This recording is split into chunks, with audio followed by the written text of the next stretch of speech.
Assalamualaikum warahmatullahi wabarakatuh. Selamat datang di podcast UPA Putri Almira Peduli Alam. Jadi gimana jika kabarmu Almira? Katanya kemarin kau ndak masuk sekolah. Baik Jawe, tapi kemarin tuh udah masuk ke sekolah karena deras sekali hujan. Terus tuh itu depan rumahku banjir, rantai sekali gara-gara banyak sampah. Itu sampah dia sumbat itu got dan saluran airnya jadi kayak joroknya. Jadi itu sampai bagaimana itu banjirnya, sampai mata kakimu atau sampai masuk rumahmu Ji? Selutut lah, tapi untung udah masuk di rumah. Ya, alhamdulillah. BTW kok rasa-rasa nggak sih kalau misalnya ini suhu di Makassar kayak berubah-ubah terus, cuacanya berubah-ubah. Tadi pagi toh kayak nggak terlalu panas tapi ini sorenya gerimis baru hujan lagi. Iyo saya juga waktuku mau pulang hampir terjebak hujan. Karena aku pikir kayak ndak bakal hujan kan tadi pagi panas sekali. Jadi kayak aku bilang, oh nyamku baja hujan deh. Tapi kalau dipikir-pikir tuh fenomena peralihan musim ini atau geser iklim global kayak memang lagi parah-parahnya Iyo, itu perubahan cuaca yang tidak menentu sekarang itu karena alarm kalau misalnya keseimbangan alam ini tidak seimbang, keseimbangan lingkungan ini terganggu. Harusnya itu komponen biotik dan abiotik seimbang.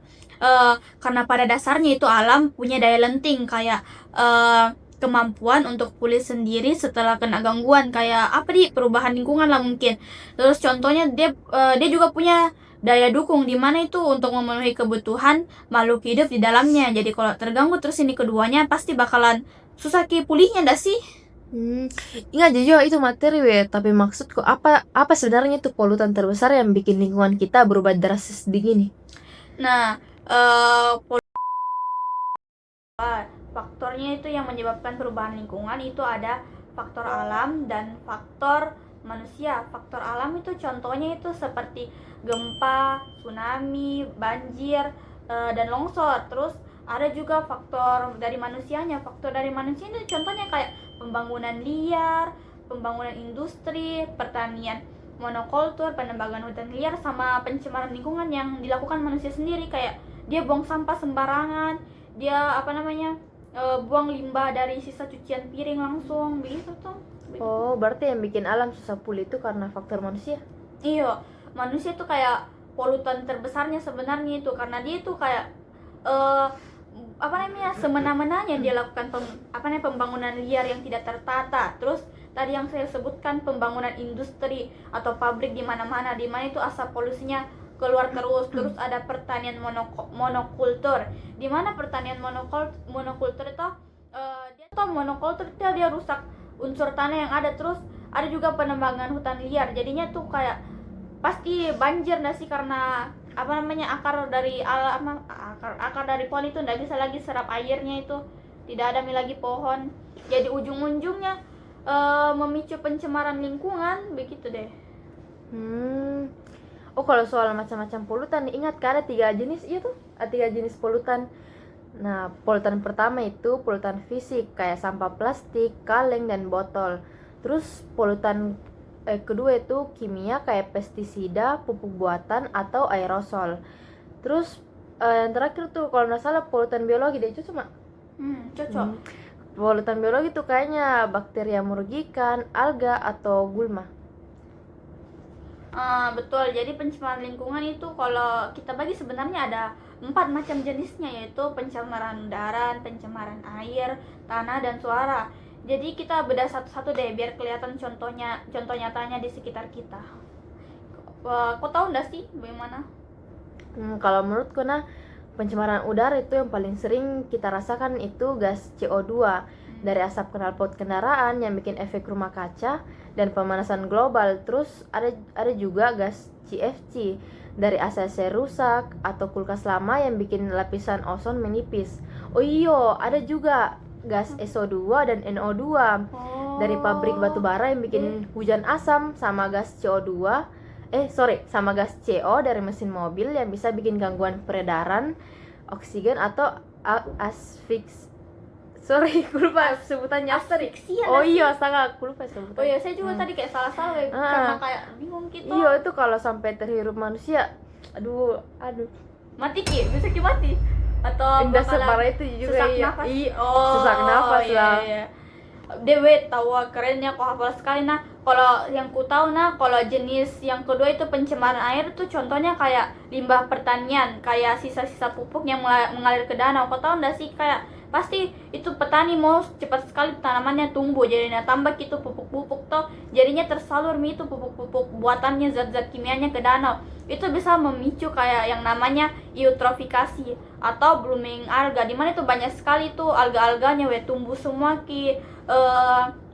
sampai menutupi permukaan air. Ada juga limbah domestik kayak air got atau tinja yang bawa ke diare atau tikus, kayak itu dari kita manusia yang buang kotoran langsung ke dalam air. Terus ada juga limbah industri sama pabrik tekstil, dimana itu yang dia mengandung logam berbahaya yang berat dan banyak merkurinya. Jadi kayak sampai limbah pertambangan kayak bocor tangki kapal tanker yang bikin kita lautnya tuh terkena tumpahan minyak. Jadi banyak sekali penyebabnya. Ngeri ya we, karena kalau misal tuh terus kalau misal jenis yang ketiganya tuh pencemaran tanah, itu biasanya dari limbah anorganik kayak plastik dan kaleng yang susah hancur di dalam tanah tuh. Terus juga ada juga limbah dari pertanian, dari penggunaan pupuk kimia dan pestisida berlebih yang malah membunuh cacing dan malah merusak kesuburan tanah. Bahkan limbah rumah tangga kayak air bekas cucian deterjen dan kotoran juga ikut mencemari tanah kita kayak iya, sama yang terakhir itu ada pencemaran suara, dimana ini yang keempat jarang orang sadari. Batas ambang bising yang bisa diterima telinga manusia itu toh sebenarnya 80 atau 60 desibel. Terus kalau di atasnya itu atau 80 desibel itu sudah lewat dari pendengaran kita. Dimana itu kayak suara genset, sound horek atau yang berisik sekali. Terus ada suara bising jalanan atau mesin pabrik, itu masuk ke pencemaran suara yang sifat kebisingannya itu bersifat impulsif, semi kontinu dan atau kontinu. Jadi itu kayak beda-beda, ada yang dampaknya itu sebentar, lama, dan terus menerus. Terus itu dampaknya tidak main-main, kadang bisa bikin sampai pendengaran tak rusak sama stres. Pasti kok kayak terganggu nggak sih kalau misalnya ada orang kayak sound horek berisik sekali. Mau sekali dibilang apa gitu, soalnya ada apa gitu. Udah tahu juga kayak ngapain sih mereka berisik-berisik tengah malam atau kayak ribut-ribut bikin kalau ditegur malah makin marah, astaga. Iya deh, itu bingung. Nggak semua dampaknya, apalagi tadi sempat kau singgung soal itu tuh logam berat dan sampah air, itu ada hubungannya nggak sih sama akumulasi bahan pencemar kayak pernah kita pelajari. Nah, itu tuh poin paling krusial. Akumulasi bahan pencemar itu dibagi dua istilah. Ada yang biokumulasi dan ada yang biomagnifikasi. Biar mudah dipahami toh, bioakumulasi itu proses penumpukan zat polutan di dalam satu tubuh individu. Contohnya itu seperti kerang yang di dalam laut, dimana itu kerang dia hidup dengan meresap air. Nah, kalau misalnya airnya itu ada plastik itu sisa makanan dari manusia, itu bakal berubah kini plastik jadi mikroplastik. Mikroplastiknya ini bakalan menumpuk terus dalam tubuh si kerangnya. Oh, berarti kalau biomagnifikasi itu yang lewat rantai makanan. Betul. Jadi itu yang biomagnifikasi itu dia melalui peningkatan konsentrasi polutan seiring berjalannya rantai makanan dari tingkatan yang kecil, sedang sampai besar. Jadi contohnya itu kayak yang kecil dulu lah, itu kerang bakalan makan pasti sisa-sisa mikroplastik dari yang dihasilkan manusia. Terus nanti kerangnya siapa tahu dimakan lagi oleh ikan bakalan tetap itu makan sisa-sisa mikroplastik. Terus terakhir bakal kita makan sebagai manusia seafood. Jadi secara tidak langsung toh bakalan makan sisa-sisa plastik yang ada dalam tubuh ikan sama kerang-kerang itu.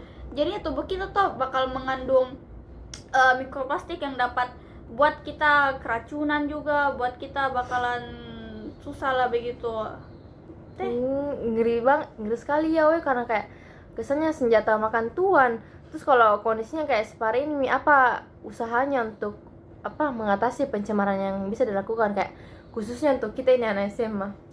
Sebenarnya ada banyak sih. Kita bisa mulai dari hal-hal spesifik sesuai jenis pencemaran dan lokasinya. Contohnya itu seperti mengatasi pencemaran udara dan suara. Yang kita bisa lakukan itu seperti penghijauan dengan tanam pohon. Terus kalau misalnya yang udara sendiri, kita bisa pasang filtrasi atau filter cerobong asap. Ya, jadi yang pada itu cerobong-cerobong asap yang ada di industri, kau tahu ndak sih? Nah, pasang ki itu filter supaya asapnya tuh ndak langsung keluar, ndak langsung ki rusak ozon. Terus kalau yang pencemaran suara sendiri bisa ki pakai peredam suara atau pelindung telinga seperti earmuff supaya ndak langsung ki telinga masuk ke telinga kita itu suara-suara bersih kayak sound horeg begitu. Oh, berarti kalau pencemaran air berarti pabrik-pabriknya wajib punya instalasi pengolahan air limbah. Iya. Atau kolam khusus biar limbahnya netral dulu.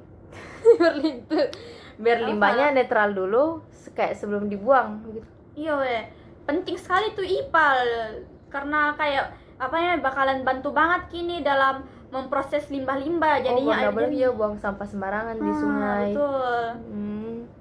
Jadi khusus untuk pencemaran tanah kita bisa pakai prinsip lain, yaitu prinsip pengolahan sampah yang lebih lengkap dari sekedar 3R, reduce, reuse, recycle. Di catatan kita kan ada kayak tambahan prinsip lainnya yang cocok diterapkan sama anak-anak SMA. Nah, kau mau tahu nggak sih? Nah, yang pertama itu reduce itu sendiri itu mengurangi sampah, reuse menggunakan kembali, sedangkan recycle mengolah kembali. Ketiga prinsip ini toh saling berhubungan karena dapat mengurangi sampah-sampah yang ada. Terus ada tambahan dari saya sendiri, itu ada repair untuk memperbaiki barang yang telah rusak biar tidak langsung dibuang di tempat sampah. Ada refusal, yaitu berani menolak atau say no pada barang yang merusak lingkungan. Kayak contohnya pakai kantong plastik pas belanja, bisa kok gantikan sama kayak ada tuh yang tas-tas apalagi tuh yang biasa paper bag gitu. Ya, paper bag. Terus ada redurability, yaitu memilih dan membeli barang yang lebih awet atau tahan lama begitu.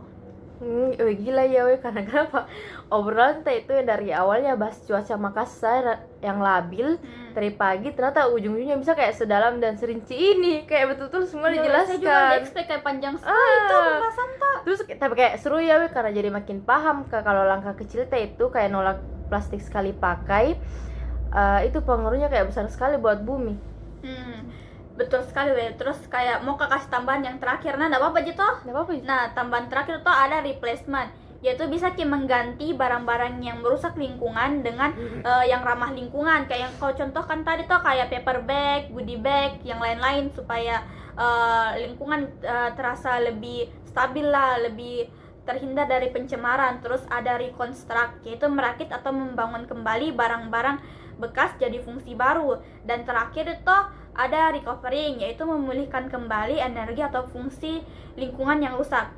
Sama jangan lupa kalau tindakan nyata seperti ini perlu juga dilakukan, karena tidak boleh hanya sekedar ngomong doang, harus lakukan tindakan secara langsung begitu. Udah mau ke tambahan atau ada yang lain, Almira? Kayak sejauh ini Iya. Jadi sekian dari podcast kami, itu Pupa Almira peduli alam. Sekian dari podcast kami.